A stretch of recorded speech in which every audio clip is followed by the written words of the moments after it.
சீமான் அவர்கள் கூட பயணம் செஞ்சுருக்கீங்க. சீமான் அவர்களுடைய இந்த அரசியல் அதாவது 2009 காலத்தில் ஆரம்பித்த காலத்துலேருந்து இப்போ அவர் வந்த இடத்த எப்படி பார்க்குறீங்க? அந்த பயணத்தை எப்படி பார்க்குறீங்க?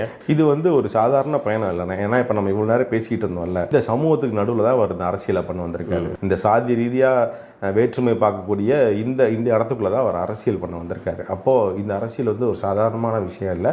அவருடைய பயணம் இன்னும் ரொம்ப நெடிய பயணம். இந்த சாதிய வன்மத்தை மனசுலேருந்து எடுத்து நாம் அனைவரும் தமிழர்கள்னு ஒன்றா சேர்ற இடத்த நோக்கி எல்லாத்தையும் நகர்த்துறாரு. அதனால அவர் மேலே நிறைய கல்லடிகள் விழதான் செய்யுது. அதை அவர் தாங்கிட்டு தான் நகர்றாரு.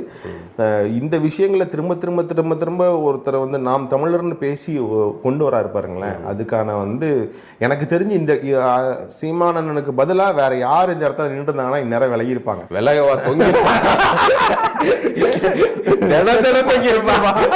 ஒரு நாள் மட்டும் இல்ல, செத்துருப்பான். தினமும்